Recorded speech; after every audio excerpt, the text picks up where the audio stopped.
El método matemático para estimar el riesgo o probabilidad de síndrome de Down se basa en conocer la probabilidad materna de base, multiplicarla por el riesgo aumentado de la ecografía y multiplicarlo por el riesgo aumentado de los marcadores, asumiendo que son independientes en su probabilidad.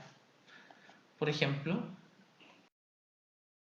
tenemos este ejemplo de una mujer de 36 años cuya probabilidad de síndrome de Down es 1 en 196. La ECO también informa una probabilidad de 1 en 198, eso significa un likelihood ratio de 2 en relación a la probabilidad basal de su edad. Y los marcadores séricos, el examen de sangre, entregó una probabilidad 1 en 65, lo que significa un likelihood ratio de 3. La probabilidad final está calculada por la multiplicación de las probabilidades independientes con la probabilidad basal, es decir, 1 en 196 por 2 y por 3, que entrega, ¿no es cierto?, una probabilidad final de 1 en 32. La mujer ha aumentado 6 veces la probabilidad inicial con la que llegó al screening de aneuploidías. Y de esta forma uno le puede decir a la paciente si tiene un riesgo elevado o riesgo bajo de tener un feto con síndrome de Down y puede decidir si quiere hacer una prueba confirmatoria, que ahora sí es de carácter invasivo, vamos a ver en unas diapositivas más adelante. Internacionalmente se ha considerado de mayor riesgo de aneuploidías probabilidades de 1 en 100 o más y en algunos protocolos probabilidades de 1 en 50 o más. Bien, entonces hasta aquí un pequeño resumen. Cuando se ocupaba el criterio de más de 35 años, la tasa de detección era solo un 30% con un screening positivo de 5% de la población. Marcadores séricos de segundo trimestre permitía tener una tasa de detección del 60% con un screening positivo de 5%. Cuando se ocupaba la translucencia nucal, la tasa de detección ya aumentaba a 80% con un screening positivo de 3%. Cuando se combinaban edad más translucencia nucal más marcadores séricos de primer trimestre, estos son PAP-A y BTHCG, como fueron vistos en las diapositivas previas, tenemos una tasa de detección de 85% y de 2% de screening positivo. Cuando se ocupa el hueso nasal alcanza el 90% y cuando se ocupa hueso nasal, marcadores séricos, translucencia, se llega al excelente rendimiento de 95% de detección con un solo 2% de screening positivo. Bien, ¿qué significa esto entonces? Que la tasa de detección ocupando múltiples parámetros en forma progresiva, y a esto se agrega una nueva forma de hacer screening de aneuploidías, que es la detección de DNA libre de células en la sangre materna. Esto tiene una historia. Sabemos, ¿no es cierto?, en los años 50 ya, que existe hemorragia del feto a la madre y que uno puede detectar células fetales en sangre materna. Posteriormente, linfocitos en sangre materna, también publicado en el Lancet. DNA circulante en sangre materna, en el año 93.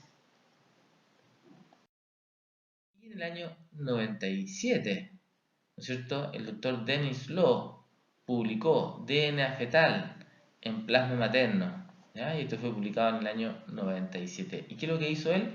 Detectó cromosomas de sexo, o sea, genes ligados al cromosoma X en un feto masculino obtenido en sangre materna, que es una mujer, evidentemente, por lo tanto no era normal que tuviera esas secuencias de DNA. Bien, el DNA libre de células, eso se refiere, que no está contenido en células circulantes, tiene diversas fuentes: hematopoiesis materna, hematopoiesis fetal y apoptosis del sincicio trofoblasto. Bien, cuando se han medido la fracción del DNA circulante que es de origen fetal, eso se llama fracción fetal o FF, ¿no es cierto? Podemos observar que esto oscila, ¿no es cierto?, entre un 8% y ya cercano a la semana 24-25 se acerca al 15%. Tiene un aumento progresivo y tiene rangos importantes, ¿no es cierto?, de variación, pero lo interesante es que es algo que va aumentando progresivamente y esto es importante que ustedes sepan porque cuando el nivel de fracción fetal es muy bajo, la interpretación de sus resultados es difícil para el escritor.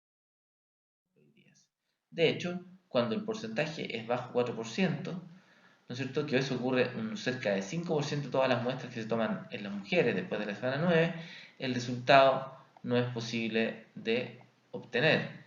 El 28% tiene entre 4 y 8% y el restante 70%, ¿no es cierto?, lo que está en celeste, tiene porcentaje de fracción fetal más altos que favorecen el diagnóstico, el screening de aneuploidia. Las técnicas moleculares para realizar esto son de dos tipos principalmente. Los que están basados en la secuenciación lo hacen de forma masiva o dirigida, dependiendo de lo que quieren detectar. Y existe también la tecnología que está basada en los polimorfismos de nucleótido único o single nucleotide polymorphisms. Y como ustedes pueden ver, hay prácticamente 4 productos comerciales, están saliendo permanentemente nuevos, pero hay 4 que son los más consolidados que se basan en estas dos tecnologías. Bien, la secuenciación consiste en aplicar PCR a muchas secuencias de todos los cromosomas y así encontrar cuáles están aumentados en forma importante y poder detectar, ¿no es cierto?, si hay trisomía o alguna otra aneuploidía. En cambio, los SNP o Single Nucleotide Polymorphisms se hace de una forma distinta, se separa el plasma materno, se rescata el sobrenadante y eso es llevado a máquinas de PCR que secuencian la detección de polimorfismos de nucleótido único y pueden detectar algunas anomalías distinguiendo lo que es de la madre del feto y pueden así, a través de un análisis computacional, entregar el genoma. Bien, los rendimientos en general de estos 4 productos más conocidos internacionalmente, ¿no es cierto? Perdonen lo feo de mi dibujo, todos tienen rendimientos muy altos, 90 y tanto por ciento, para trisomía 21, 18 y 13. Para las triploidías hay algunas diferencias, ¿no es cierto? En el sentido de este examen parece ser el más rendidor para el diagnóstico de triploidía. Sin embargo, está claro que esto tiene tasas de rendimiento mucho más altos que los que les acabo de mencionar, que es la ecografía y los marcadores séricos. Recuerden, uno alcanzaba a 90% y aquí estamos hablando de 99%, con tasas de falsos positivos muy bajos, aquí. Eso hizo que las acciones, ¿no es cierto?, de Natera y todos estos fabricantes subieran enormemente. Sus vendedores son muy bien pagados y están comercializando estos productos internacionalmente. Desde Chile se pueden tomar estos productos y se envían las muestras a Estados Unidos y son analizados a un costo menor de. ¿Cómo se puso a prueba esto? En el año 2013, el doctor Nicolaides tomó 242 casos de biopsia de obesidades coriales, en inglés CBS, y estas muestras fueron enviadas a Estados Unidos en forma ciega y se encontró que sin errores en los resultados, es decir, coincidía el cariograma con la sangre materna en 25 casos de trisomía 21, en 3 casos de trisomía 18, en un caso de trisomía 13, un Turner, una triploidía y no hubo falsos negativos ni falsos positivos. Es decir, el examen en esta población seleccionada de alto riesgo en que se está haciendo un cariograma, el resultado fue perfecto entre lo que tenía el cariograma, el líquido amniótico, perdón, el cariograma en placenta versus la sangre materna.